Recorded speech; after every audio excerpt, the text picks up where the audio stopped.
Welcome to Teaching Smarter, Codio's built-in defenses against cheating. Man, do you feel like you're spending more time in the classroom playing detective, trying to figure out if your students are doing the work that they're supposed to be doing? Well, you are definitely not alone. But the good news is that if you're using the Codio platform for your students to do their Python or Java assignments, well, the students aren't going to be able to copy. They're going to have to do the work. And we like to say that we love the Codio platform for that exact reason. It begrudgingly makes our students actually do the basic coding we're asking them to learn. So what I'm going to do in this video is I'm going to show you some of the highlighted tools that Codio has that you can use in order to stop the cheating in your classroom, or at least seriously curtail it. So let's jump right in. Okay. Now, the very first thing that I like to tell all my teachers is Codio will track the amount of time your students spend on an assignment. Okay. And everything I'm about to show you, I show my students the very first week of class or the very first time I ask them to do a Python or a Java assignment. All right, because I want them to know that I have these abilities. Therefore, they will not try to cheat. So let's get into it. I'm just going to look here at our processing lists assignment. This is one of our Python assignments. And when I click on the assignment and it opens up the assignment grade page, you'll notice the first thing is time. Okay. It'll show you how much time a student spent on an assignment. So right off the bat, you'll be able to make a determination of, effort, whether the student actually did what they were supposed to. So now you might want to say to your students in class, hey, I'm tracking the time. This assignment is probably going to take you about 15 or 20 minutes to do. If I notice you didn't spend 15 minutes on it, I'm not going to grade it. You're going to get a 0. Okay. Yes, the student could just open the assignment up and let it sit open in the browser for 15 minutes and do nothing. But hey, every one of these is going to make everything I'm about to show you, all these little tricks are going to make your students think twice before they do things and eventually, hopefully, begrudgingly just do the coding we're asking. So if you look here, we have one student who did it for 1 hour and 6 minutes. We have another student who did it for 2 minutes, another student who just did it for 1 minute. So you could see 26 minutes. We track the time. Okay. And you can see, like, normally when students put in some time, they have some good color over here. And we'll talk about this column in a second. So the first thing we want to talk about is time. Okay. Now, feature number 2 that I want to talk about today. Codio has a feature called code playback, and it's exactly what it sounds like. You're going to be able to watch your students typing their code. Now, this is a really big deal because if your students cut and paste code into their program, you're going to see it. It's going to be type, type, type, blip, and all of a sudden, all this stuff just appears on the screen. Yes, the blip is back. It's not just for the Avengers. Okay. So when you're watching code playback, if you get the blip, you know your students pasted. Okay. So let me show you how to use the code playback feature. So let's just go to our first student here. They spent 1 hour and 6 minutes on this assignment, and I'm going to open up the student's project. And all you have to do is go to whatever page they were coding on. So let me go in the assignment, and you see here we have a try it out assignment. Okay. Now, you need to click on the tab on the assignment page that is the coding file. So you can see here, this says list.py. This is our Python file. All right. So I'm just going to right click on this tab. When you right click on it, you get all these choices, and I'm going to choose code playback.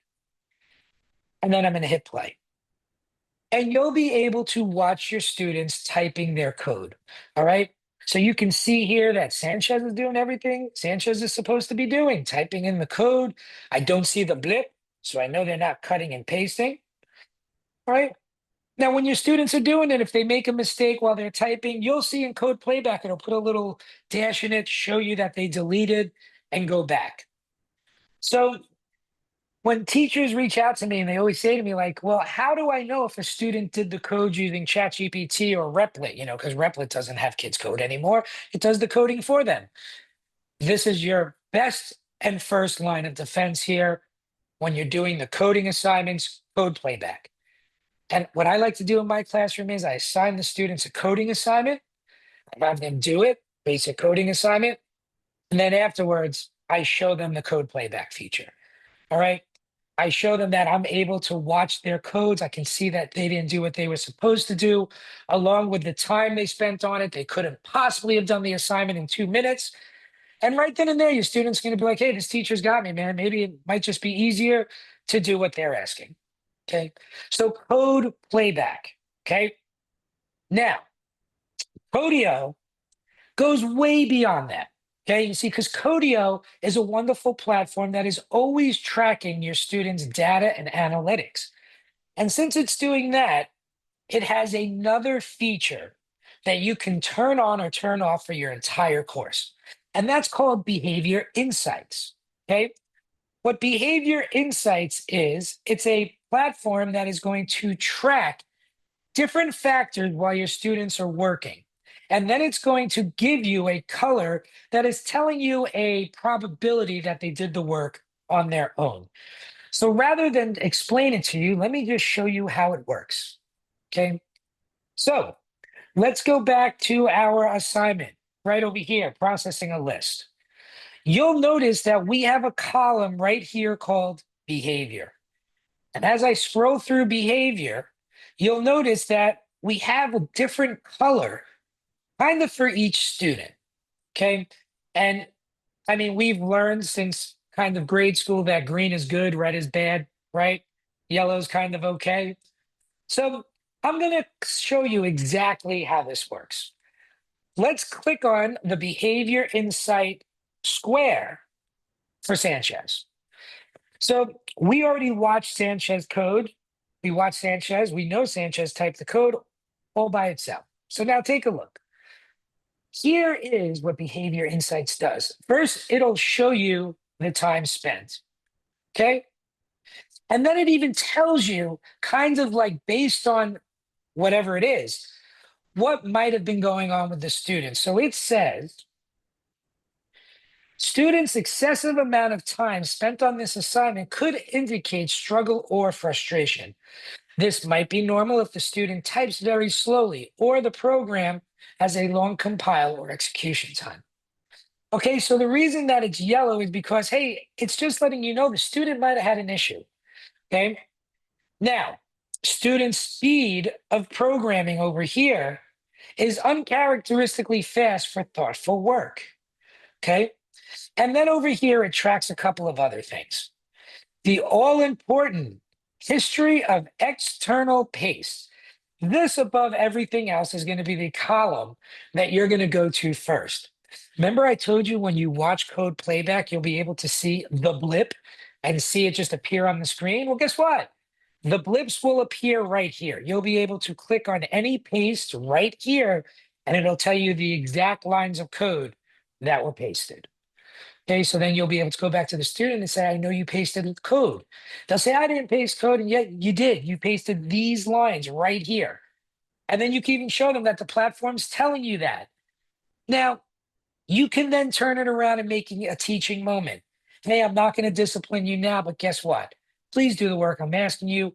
Even though you might think that programming's not important, that's not true. All ChatGPT and AI does is write little Python programs to do whatever task you're asking them to do. So learning how to read Python is probably going to be the third most important language in the next 10 years behind English and Spanish. Okay, that's what you can do. All right, so it also shows coding versus debugging time and insertions versus deletions. And for each one, it's going to give you like a little blurb on how this, factor affected the student's work. So based on that, a yellow means the student probably did the work all on their own, but they did struggle. Now, red means the student didn't do what they were supposed to do. Now, you can see here the student worked for 2 minutes. If I click on this, First thing it says is students' lack of time spent on the assignment is uncharacteristic of thoughtful programming work. All right. Student speed of programming is uncharacteristically fast for thoughtful work. And look over here. Number of pasted items, 51 pasted lines right over here. Let's click on it. There it is. There's all the details, the time they pasted it, the date they pasted it, the number of pasted lines, okay, what file they pasted it into. So you can see right over here, it tells you everything you need to know, okay? You can click on this one, same thing. Here's the 48 lines. Here's the 55 lines. Here's the 51, right? So this is letting you know right off the bat, the student did not do their work. So the color is very nice. It actually lets you know that, hey, these students did red. So guess what? I'm just not even going to worry about reteaching a concept to them that they didn't even try to learn in the first place. Okay. Orange. Okay. Same thing. Okay. Orange is as bad as red. And then green. Okay. Green is good, just like in everything else in life. Okay. Green means the student didn't paste, student did their work. Student probably doesn't need additional help like the yellow student might. All right, and of course, red again. If we get a red one, you know you're probably going to see all those pasted lines. So, teachers, between code playback and behavior insights, you should be able to get the students to begrudgingly do all the coding you're asking them to do on their own. All right. Don't forget, Codio Coach, all right, is here to help them. If they're doing a coding assignment and they have a coding error, they just have to click on Codio Coach, click on Explain an Error, and then paste your error text below. And they can do that, and then Codio Coach will tell them what that error message means and provide a hint on how to fix it. So you have all these built-in tools to help the students do their coding, and then for you to know whether they did it on their own, because man, let's stop cheating. Okay, AI is such a great tool if they use it as a collaborative partner rather than just an answer machine. So just to wrap up here, a couple of things. Okay, how do you turn on behavior insights? Okay, behavior insights works for the entire course. Even though it's only relevant to Python and Java assignments, it's not like if you're doing a Scratch assignment, behavior insights is going to really provide you much insight. It's really just for coding, Python and Java. But if you click on basic settings here under grading, okay, there is a behavior insight section. And if you don't want to use behavior insights, just toggle it off. Okay, but if you want to use it, just toggle it on. Now, you can personalize behavior insights, right? It says right here, set the minimum amount of time spent on a coding assignment and the max. So you can personalize all of those little individual boxes we saw in behavior insights, but you don't have to. Okay, these are set for general coding, and it's pretty accurate. Okay, but if you want students to spend at least 10 minutes on a coding assignment, well, then say, yeah, time spent minimum, 10 minutes. Time spent maximum, they should not be spending more than 50 minutes, 60 minutes, and then just hit save changes. And that'll change all the behavior insights. All right, so that's how you would activate behavior insights. Okay, now, last thing. Okay, there is a very, very misleading button called the plagiarism checker. And when teachers see it, man, they get excited. They're like, this is the magic answer. I'm going to click on this button and it's going to tell me if the kid plagiarized. Unfortunately, no, that's not what it does.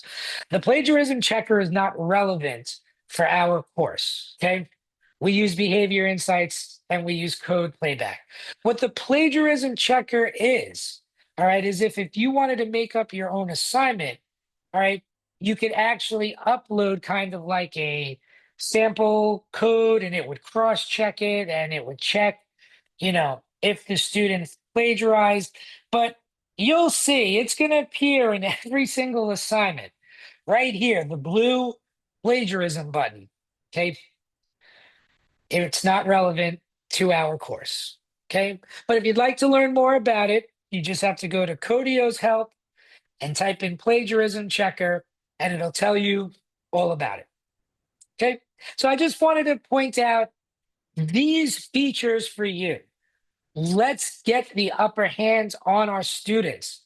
Show them to this. Show them these features exist on the Codio platform and that you use them. All right. Let it be an aha moment for your students. Man, this teacher's got me. Let them just keep, using ChatGPT on their essays and trying to get away with it in their English classes. But in your classroom, whether it's CSP, CSA, whether it's Python, whether it's Java, you're going to make them do the coding when they're in your classroom. Okay. And let's also not forget, as they start to adopt this and do the work, let's give them that incentive, right? Let's have some sort of incentive program. Maybe as they do the assignments on their own, you start giving out vouchers or something. I like to keep in my classroom really cheap not AirPods, but wired bud headphones or little tiny USB thumb drives that I can get on Amazon for like $1 a piece. And then if a student collects 5 vouchers in my classroom, they can exchange it for something like that. Like, it doesn't have to be candy or something like that. It could just be simple things. Sometimes it could be like a cell phone case that's just generic, or a little shield for their phone, something like that. Maybe, I know they can't use their devices in the classroom in a lot of schools now, but you can get them something that they can use outside of the classroom. So yeah, let's not just make them do the work and let them know that we have the ability to stop cheating, but let's then incentivize it, make it work for them. Okay. I hope you found this video helpful. As always, I'll talk to you soon.